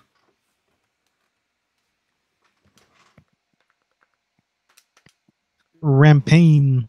Oh, Rampane. Okay, cool. I don't know. No. That's a JD Lux is saying. Oh, okay. Rampane. Okay, cool. Instead of Rampage. Right. So this was good. I used to I played this a bit in the arcade. It's a challenging game, but it's a side scroller, so I can see. Okay, and in this one here, I mean, there was a lot of sprite swaps that they'd have to do because look, in this one he's got like the chain, right, and in Sun he's got the pole. So in both of them you've got long weapons. Yeah, okay, yeah, that makes sense because look, the power-ups in Sun is like little pots on the floor as well, and you've got pots on the floor on this, right? And so look, okay, that's really interesting. That's good trivia there. So Lemanosi. Yeah, I just learned about it a few days ago. No, that's interesting. Lemanosi and Kittrings. I know you're not big on arcade games, but you know, what are some of your favorite arcade games? Oh, I love super boring. I'm super boring with arcades, so I did not get a lot of opportunities to be in arcades when I was young, but I did like the party ones. So that was going to be like the Simpsons and the Turtles and those ones that you always saw kind of free to play at birthday parties. That's most of the exposure I got. Yeah, I kind of missed the arcade era. I grew up when it was kind of dying and you'd only see like one machine at a Pizza Hut. Okay. But like now with MiSTer, I've kind of gotten into some of the like beat 'em ups because that's what I would play on the Super Nintendo. Right. Okay. So like, you know, Cadillacs and Dinosaurs is a lot of fun. I've had a great time with the Turtles core, though I still think Turtles in Time is better.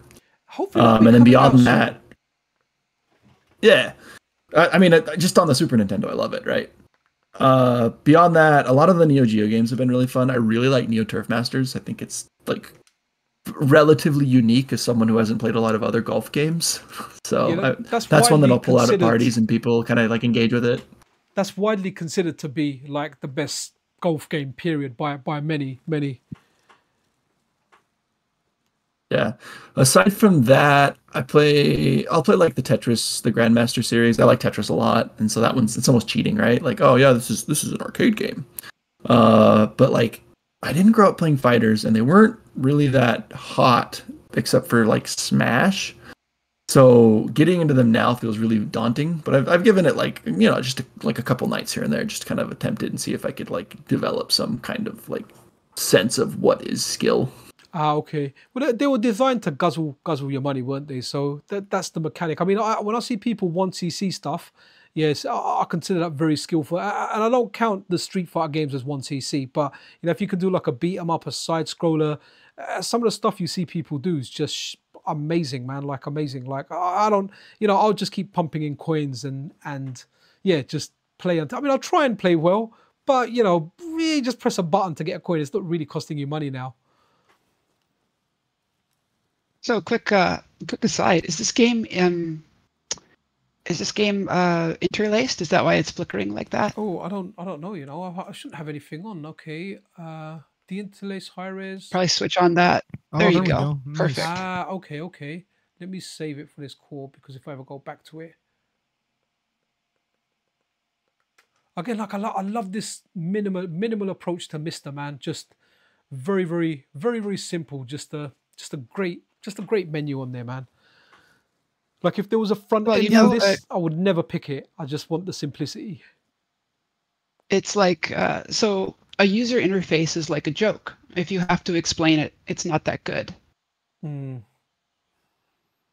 Yeah, no, I get that. It's like RetroArch. I love it. I like RetroArch a lot. But man, it took me a long time to learn stuff. Sometimes something would go up and it would take me hours going through options and troubleshooting to find stuff, you know. And it's just one of those things where you kind of get into it, you know, when you run into an issue and you want to resolve it, you can't give up. You have to keep trying, and you know, you want that satisfaction of knowing, yes, I figured this out. But yeah, RetroArch has got a lot of options on there, man. Yeah, at one point, to MiSTer's credit, one time I was on a vacation and I had brought it and I'd set it up and I was playing it with a cousin of mine or something. And then we left the house and we came back a few hours later and my uncle had set up and started playing Tomb Raider all by himself without ever like seeing the device, knowing anything about it. He just kind of figured it out.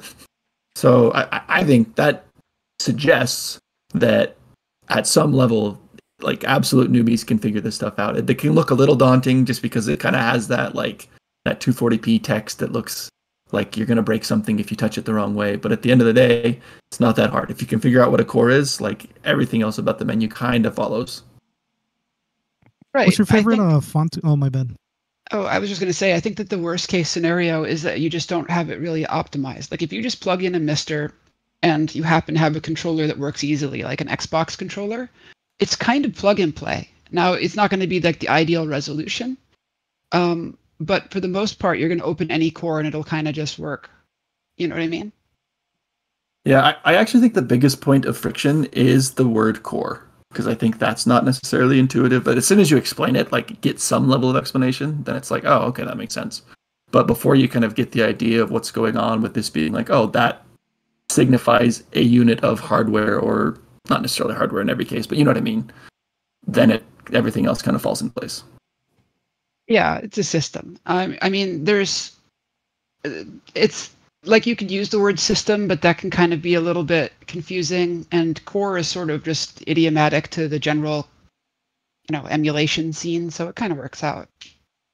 I don't disagree, and I think for anybody that's like vaguely plugged in, that immediately like, yeah, that's what they're talking about. It's just for like total outsiders that it comes across as a little bit harder. And I don't know that there's a better solution either. I'm not suggesting that it's like wrong. It's just the point of friction. Yeah, I end up sometimes using both terms, like new cores and then, you know, / games, just so, you know, if anyone's looking at the video, they kind of get it. But it is easy to understand. I remember when I first kind of looked at MiSTer and, you know, like my friend explained, he goes, look, RetroArch, the cores are emulators. He goes, in here, like, it's similar, but cores are a specific system now. So, you know, if you've got, you know, I was familiar with CPS1, CPS2, CPS3 hardware anyway, from a playing standpoint. And he said, look, where you've got CPS1, that will be one core. So you'll have, you know, your Final Fight on there. You'll have Street Fighter 2 on there. Then you've got the CPS2 games.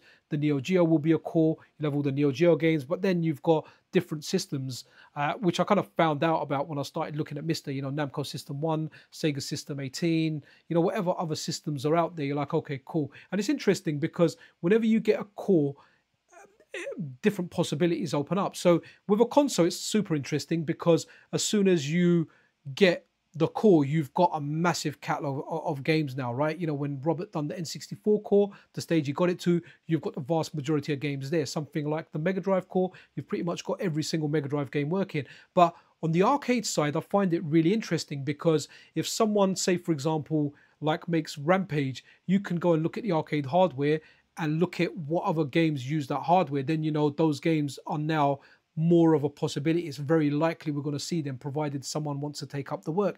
And sometimes it's easier to do that one. And then what you find out is, even though some of the hardware is very, very similar, it will have one particular different part on there. So you've got 90% of the work done already. You just need to do the other 10% in order to get a different game working within that core.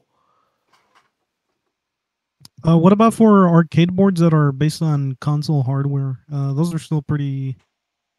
So that they look pretty distant. Oh, I haven't got that on here. I've got it on my other micro SD card. So that was really interesting. So Ortega, when he recently done the Sega System 18 core, I managed to get a test build of Shadow Dancer, and because it was using the Mega Drive's visual display processor, the VDP, all the background images were garbled. In fact, let me put in the other micro SD card because I think I've still got that version on there. Let me see if I've got it here. I don't think I have. But that was interesting because he had to kind of work on that a little bit more in order to get it working. It's still a code that's in the beta phase, right? But yes, it's interesting, right? So have I even updated this for Shadow Dancer? I haven't. Okay. Yeah, I really need to update my vanilla one, right? Let me change micro SD cards again. And we'll have a look at something that uses Mega Drive hardware, an arcade system that uses Mega Drive hardware. And here we go.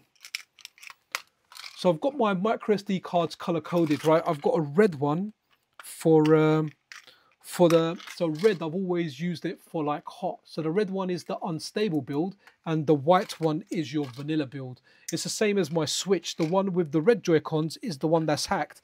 And the one with the white Joy-Cons, or the blue Joy-Cons, sorry, is the one that's vanilla. It's unhacked. So hopefully that'll be coming up soon and we can have a look at Shadow Dancer.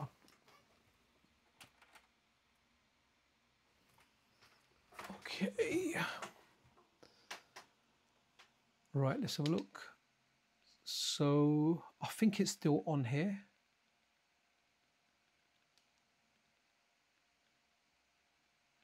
And it was really, I love seeing stuff that's work in progress. Okay, I think it's this one.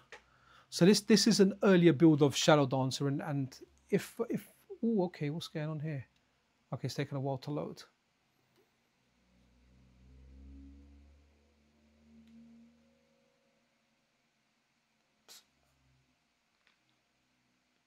I've never played Shadow Dancer before, so what are we in for? So this is a sequel to Shinobi, and hopefully it's working. Let's have a look.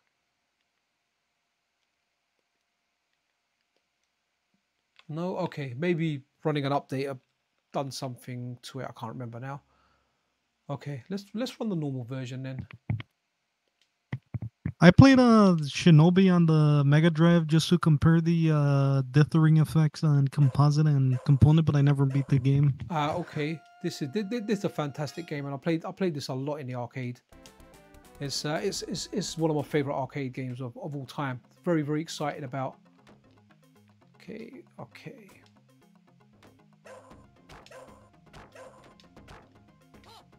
So if you like Shinobi, you'll like this. Some people prefer the Shinobi game. I've got my jump and my attack button the wrong way around, but never mind, we'll go. So like seeing this in the arcade, seeing like your little pet wolf that you're setting on people, it was just wicked. That was pretty cool. Yeah, no, Is this who makes this? Is it a Sega game? Yes, Sega System 18. So this is probably the latest system Hotego's working on. Oh, duh, there's like a jet in the background with big Sega logos. Man, yes, it's just wicked, man. Right, this. You know what's the greatest baseball game you never played on the Sega? What is it? Tommy Lasorda's Baseball. That was one of my first Sega Genesis games. Okay. I've never really. It's based on the. Oh my bad. It's for a baseball game. It's pretty tight, so it requires pretty good reflexes. But it's based on a long-running baseball game engine. Okay. I mean, my favorite baseball game was always 2020 Baseball, which is a Neo Geo game. But initially, I played it on the SNES. So when we used to play multiplayer games on the SNES, we played that, NBA Jam, Mortal Kombat 2, Bomberman, Sunset Riders, Turtles in Time as well. But yeah, that was the one that I liked. But we can try that one out. We're going to kind of wrap it up soon because, yeah. Oh, wow. Okay, yeah, we're nearly 8 o'clock. So we'll do one more game. And then we'll look at it. No, you know what it is? When I do streaming, my wife's really cool. She makes sure I don't get disturbed and she gatekeeps stuff for me. But, you know, I'll make sure that I'll put the boys to bed. But soon the summer holidays are coming, which means they're going to go on holiday. I've got to arrange a trip abroad as well. Soonish as well. I'm just waiting for my passport to come. But once summer holidays are here, man, it means when I'm off, you know, the boys, they'll sleep downstairs. My missus will sleep downstairs with them. It just means that I have the bedroom, aka the studio, to myself. I can stay up late, you know, if I want to. I love the summer holidays, and they're coming soon, right? I think my kids have got like one more week of school. My daughter, she done her GCSEs recently. Sorry, her Oh, okay, I can't. Here we go. There we go. Yeah, so she's done her exams, so she's going to be a college student now. Go get him, boy. Okay, let's run this Mega Drive game that you were saying. And oh, okay, I may not have it. Let's have a look if I've got the full Mega Drive set on here. Let's have a look. Okay, so we're gonna go Mega Drive again. Which one is this? The baseball game? Yeah, what was it Yeah, called? Tommy Lasorda's baseball. Tommy, okay. Tommy Lasorda's? Tommy, let's go. Okay, I have, wow, wicked. I've got stuff on here. Hopefully I've got it on here. These are like, I remember when I first kind of got introduced to Smoke Monster packs, but they're rebranded now to something else. Okay, Tommy LaRosa baseball. Oh, Australia. Okay. Yeah, that's the one. That's the one. Wicked. All right, let's run with this. Okay, I like that. Is that a green screen? I am colorblind, but it looked green to me. Look cool. Right, Yeah, I could never tell either. Yeah, you'd be surprised. A lot of the male population are actually colorblind. A lot of people don't even realize it. You know, traffic lights, top, middle, bottom. It was like a silk green color. Ah, okay. Now it's slightly darker. Nice. I have to get my boys to tell me colors. Even when I'm doing thumbnails, I'm like, red is supposed to attract attention. Is this red? They're like, no, Dad, it's like some other color. I'm like, okay. So let's run with this. Do you know what? One thing I really like. Oh, I did play a game, a baseball game on a Mega Drive. I love the da. Oh. Oh wow. Okay. Did I do? Who's out? Are you bunted? I don't know what button to press. Oh, okay. Yeah, this game's pretty tight. So okay, okay. No. So it's not just hitting the button. You kind of have to hit it and swing it. I'm out again.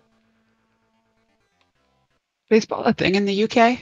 Nah, we play it in school. It's a thing called rounders. It's the same thing, but you play it in like indoors in a gym. Use mats for a base. You have a smaller bat. But no, we don't really have baseball.